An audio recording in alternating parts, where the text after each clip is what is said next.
just joined us on the System After Dark, this is a homegrown number courtesy of E3 and Cracker. Bulla, how's it going? I'm D, your host on the System After Dark, right here on Today FM. Today's hit music. You can catch me weeknights at 7 p.m. That's from Monday to Friday, only on the home of Today's hit music. And don't forget, that's D with you every weeknight on the System After Dark.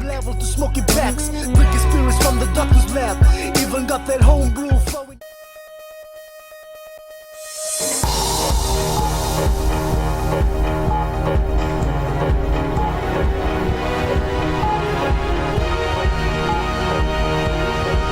Good evening, this is FBC News. I'm Jackie Spate. In this bulletin, all employees working on Saturday entitled to double time as gazetted under the wages regulation. Fiji Women's Crisis Centre receives cases of sexual harassment of female police officers within the force. And all female officers detachment to be major attraction for tomorrow's Fiji Day military parade as major centres prepare for celebrations.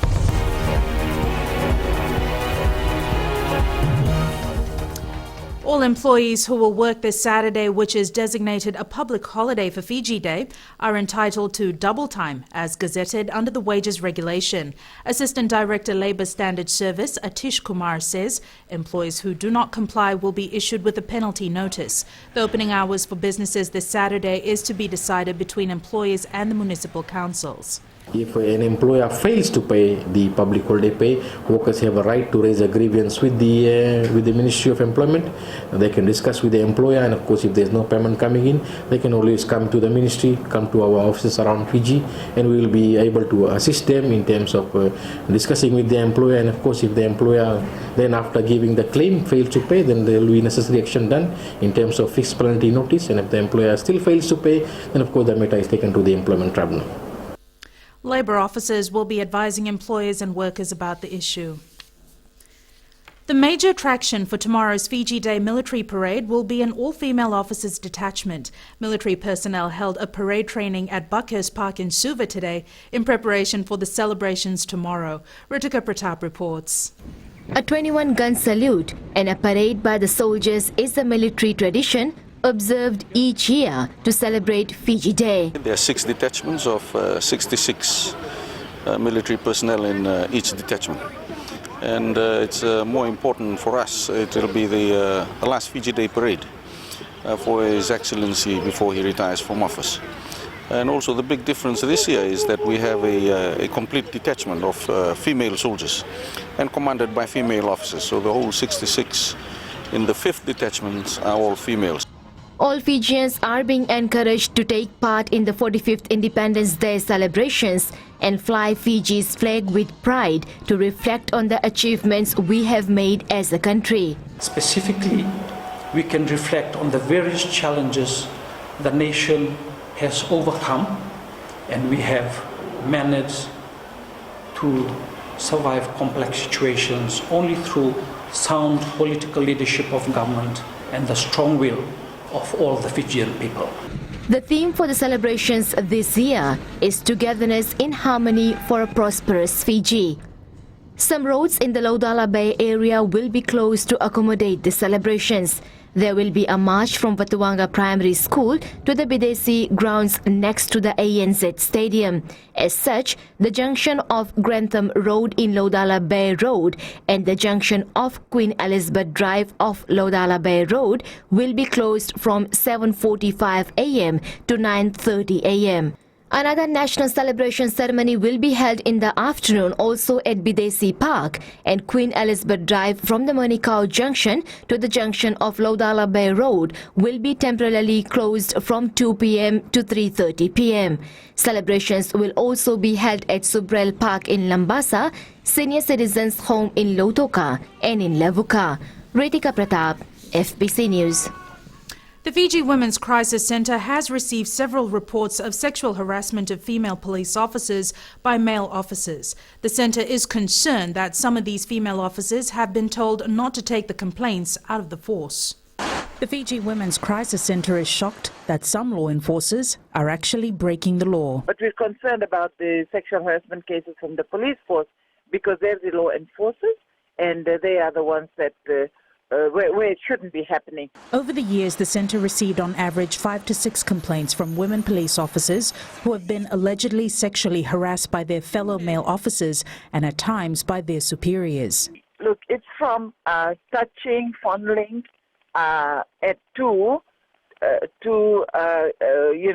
passing remarks of a sexual nature, of a very sexual, insulting nature, which the person to whom it was directed was found quite offensive.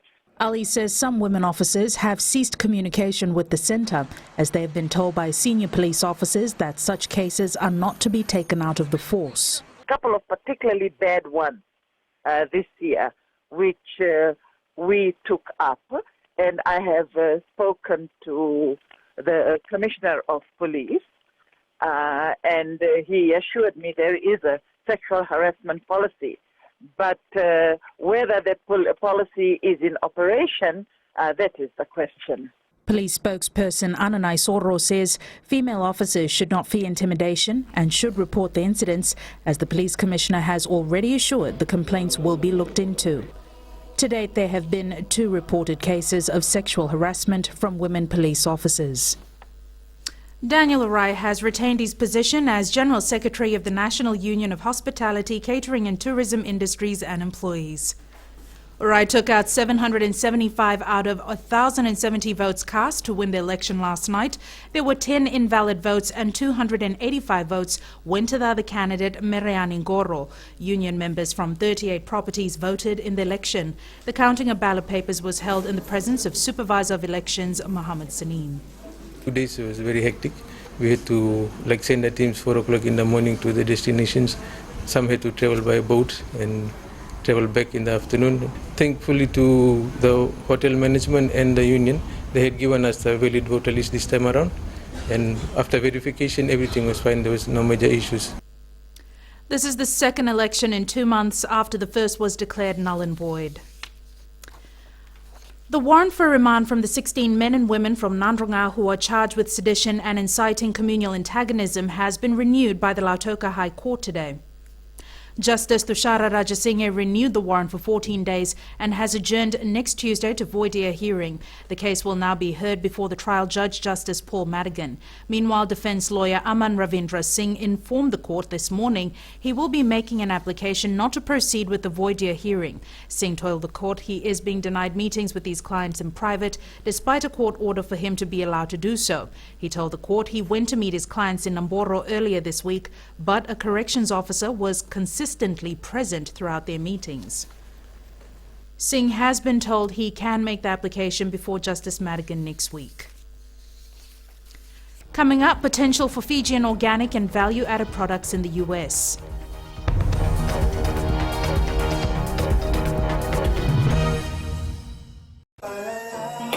Gold FM, only the classic hits. Beautiful song from the group Firehouse and When I Look Into Your Eyes. Before that, you heard from Smokey Robinson with One Heartbeat. We'll take a short break and join us in the next hour for more music from Seal. Bulablaga. I'm DJ Tora. Join me every weekdays, 7 until midnight on the Premium Classics. Right here on Gold FM, only the classic hits.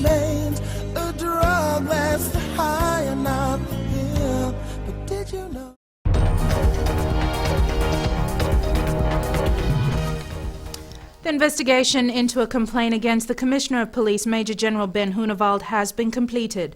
Police spokesperson Ananai Soro says the file has been submitted to the Office of the Director of Public Prosecutions this morning. No further comments will be made until the file is returned from the DPP's office.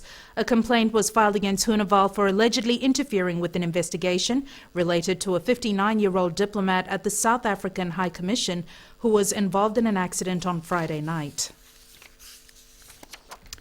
The President Ratuepeli Nailatikau says he will continue his advocacy work on HIV and AIDS after his term in office expires next month. The Education Ministry held a Thanksgiving service for Ratuepeli Nailatikau for having visited all but one of the 174 secondary schools, creating awareness about HIV and AIDS. Eleanor Turangaiviu reports. Ratu Epelina Tikau has visited secondary schools around the country, speaking to more than 69,000 students about HIV/AIDS and its dangers. The Ministry of Education thanked the President for his work as an HIV/AIDS ambassador. His Excellency has been tirelessly and selflessly moving from schools to schools, confronting the many challenges and issues faced by our children and giving them hope. Encourage them that things will be better. The President started his HIV/AIDS campaign for secondary school students in early 2012. It initiated from the fact that global HIV/AIDS statistics show the most affected people are those between the ages of 14 to 29 years. As I've gone around, I've felt that there was more knowledge in the schools about HIV/AIDS than what I had anticipated.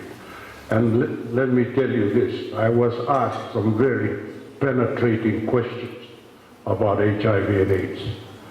And you have to prepare yourself, because they think that you're the authority, and I always tell them I'm not the authority. I'm here to come and persuade you not to get HIV and AIDS. The 74-year-old president is not ready to give up his advocacy work just yet. Once you get into the HIV/AIDS campaign and you know the effects that it can cause, you have to stay with it. I'll stay with the HIV and AIDS work for the rest of my life. That I know. The president hopes that a cure for HIV/AIDS will be found in his lifetime. But for now, as life goes on, so does his advocacy work. Eleanor Turangaivu, FBC News. Organic and value-added products need to be improved so that Fiji can meet the demands for such products from the United States. Permanent Secretary for Agriculture Rai Waimbuta says the ministry will ensure Fiji's commodities are the best for the overseas markets, especially in the US. Savara Tambua has more. There is a demand for produce such as ndalo, yams and kava from the US. Agriculture Permanent Secretary Rai Waimbuta says there is also a demand for organically grown produce.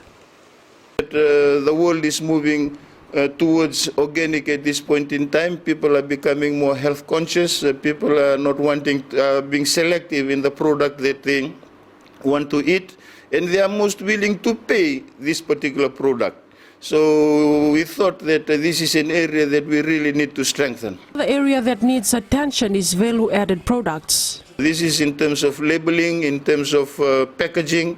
We need to present our product that can easily be bought by the consumers. We know it comes with cost, but definitely we really need to work out the logistics on how we can be selling a well-presented product to the consumers on the other hand. Because we have competitors from other Asian countries. China is in, Vietnam, Thailand.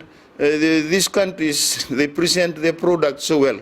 Waimbuta says there is also an opportunity for kava producers to export kava and its products to the US. Fiji exports about $174 million worth of products to the US.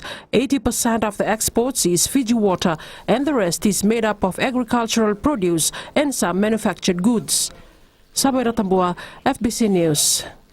Minister for Employment Chochi Konrote is convinced that the efforts and experiences of companies and organizations engaged in quality control circles can improve productivity. Konrote made the statement while addressing employers and industrial representatives at the National Convention on Quality. The National Convention on Quality will enable the Ministry of Employment to continue to pursue the attainment of decent employment standards. This would be through the promotion of employment opportunities, fair employment conditions, and good faith employment relations. I am satisfied with the efforts and experiences of our companies and organizations engaged in QCC. As such, I will ensure that the Ministry continues to pursue the attainment of decent employment standards through the promotion of employment opportunities, the promotion of healthy and safe working environment, fair employment conditions, good faith employment relations and productive workplaces. Minister for Employment Chochi Konroti says there is a need for workers to raise their level of competitiveness, to become globally recognized and to develop a distinguishable repute because we can no longer exist in isolation. FNU Acting Vice Chancellor Ian Rao says workers and employers should work towards productivity and innovation in pursuit of further growth and development. Quality, as you will agree, is the way forward in all organisations and indeed for Fiji. This is amply evidenced through the success of our Asian friends, and I won't spend time discussing that further. Today it is widely agreed that quality, productivity and innovation are the key drivers to create new wealth. The National Convention on Quality is aimed at bringing together outstanding workers throughout Fiji to showcase their best practices and practical applications of productivity and innovation, as well as share their success stories. Ali Kimbia, FBC News. Local artists have been attracting crowds to the Procera Music Festival in Nausori this week. The event has given artists who have worked with the recording company a platform to perform live for their fans. Savaira Tambua has more. Last night's Indian Cultural Night gave artists the opportunity to share their talents with the crowd. Light rain wasn't enough to keep the public away. Nice and it's so good, and I like it. I feel good and happy with this festival. Procera Music Managing Director Mohammed Akif says local artists should be encouraged to nurture their talents. Be original and buy original CDs, and because most of these artists, this is their only source of income. A similar music festival is expected to be held in the Western Division next year. Sabira Tambua, FBC News. We turn to sports now. Here's Jamie with the latest. Nakajaki and good evening. Coming up in sports, John McKee to stick with Fiji rugby, and Frank Farina to take over from Carlos Buzzetti as national football coach. We'll have the details after the break.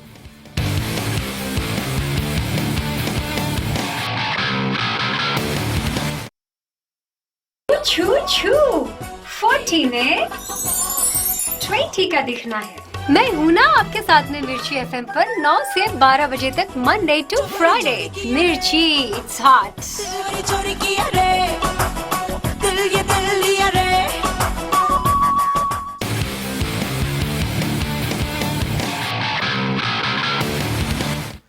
Vodafone Flying Fijians coach John McKee has put to rest media speculation regarding him taking up a coaching job overseas. The Kiwi mentor says he's determined to continue the good work from this World Cup and develop the Flying Fijians into a world force. Indra Singh with this report from London. The reports and updates of the Rugby World Cup is proudly presented by Vodafone, Power to You, and Airports Fiji Limited, creating new experiences, Fiji's gateway to the world. In association with FMF, the right choice. Total Exilium New Generation, the fuel that cleans your engine kilometer after kilometer. Sun Insurance, for Fijians by Fijians. Supported by Fiji Airways, Deluxe, Island Chill, Comfort Home Furnishing, Rooster Chicken, Legal Aid, Land Transport Authority, and Central Rentals.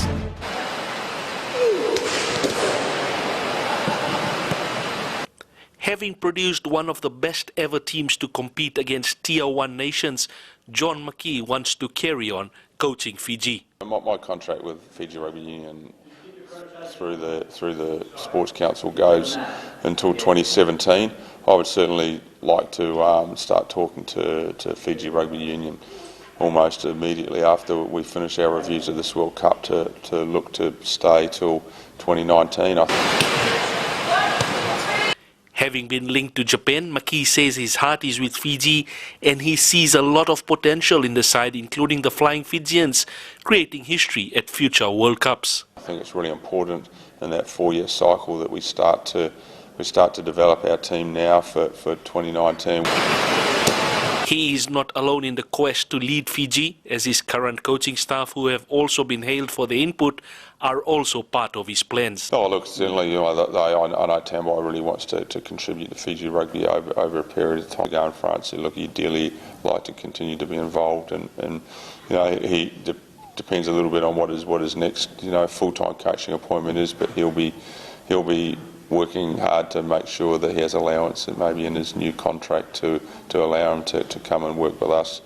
It's hard to recall when a Fijian scrum outplayed Tier 1 nations, and the man in charge of this, Alan Miwa, is set to continue his work in the country. I'd love to keep Alan involved. I mean, he's done such a great job, and we've got plans for Alan around, some other scrum programs in the island for right from under 16, under 17, all the way through the pathway warriors, under 20s, to really develop our scrum culture and develop our front row. His employers and Maki will now have to sit down and iron out the logistics. However, with what we have seen, just imagine if this coaching staff is given 4 years to prepare a team for a World Cup. Indra Singh, FBC Sports. A fourth place finish was hardly what the Flying Fijians had in mind going into the World Cup. But as Fiji's campaign came to an end yesterday after a torrid 3 weeks of matches, two players took a moment to reflect on the team's performance in rugby's pinnacle event. We've improved as a full pack from where we were, I think, in 2013, 2012.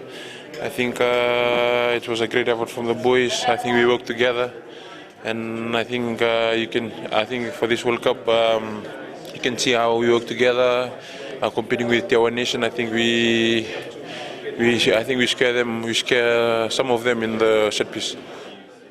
Especially a credit to the forwards. I think they have done us proud. Especially the way they played the first three hard games against the Tier 1 nation, and they really step up. And it's quite hard for us, especially coming to the pool of death. The Flying Fijians arrive back in Fiji at 8:30 tomorrow morning. South Africa has sealed its spot in the Rugby World Cup quarterfinals thanks to a 64-0 demolition of the USA. Veteran wing Brian Habana was the star of the show, scoring 3 tries to draw level with John Olomu's all-time World Cup try-scoring record of 15. The Springboks secure a top spot in Pool B and set up a clash with the loser of Saturday's showdown between Australia and Wales. Georgia has all but booked its spot at the 2019 Rugby World Cup with a 17-16 victory over Namibia. Georgia's second win of this year's tournament means they will finish third in the group and qualify automatically for Japan in 4 years' time. The Fiji Football Association has appointed Frank Farina as the new coach of the Vodafone Fiji football side. The former Australian rep guided our under-20 side during the FIFA Under-20 World Cup in New Zealand earlier this year. Farina will take over from current coach Carlos Buzzetti when the latter's term expires in November. It's a long road. There's not going to be any quick fixes or miracles.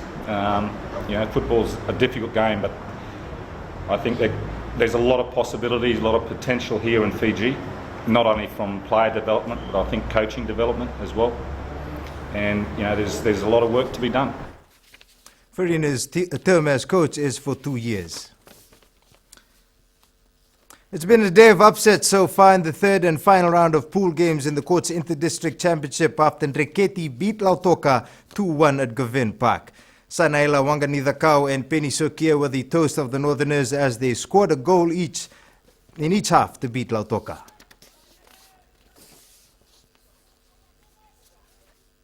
That's it from sports this evening. It's back to Jackie now with business.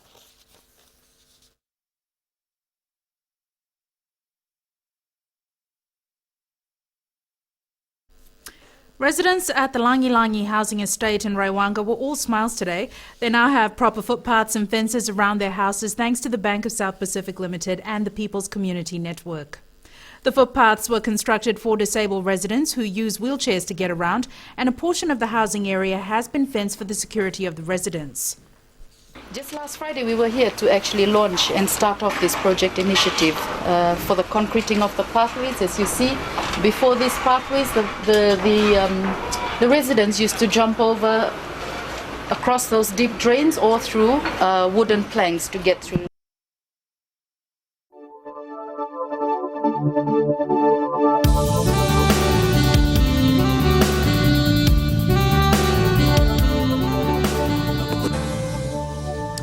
It has been a beautiful day across the nation with sunny skies and light easterly breezes. Eastern shores saw some cloudy periods, especially in the afternoon. The temperatures were on the cool side in Suva and Savu hitting only 27 degrees. The west was warmer with Nandi at 29, Lautoka 30 and Bai at 31. Up north, Lambasa hit 30. And tomorrow the chances look good. Tomorrow would just be like today, sunny and pleasant and generally dry. No sign of rain for the west, although eastern centers might receive brief evening showers.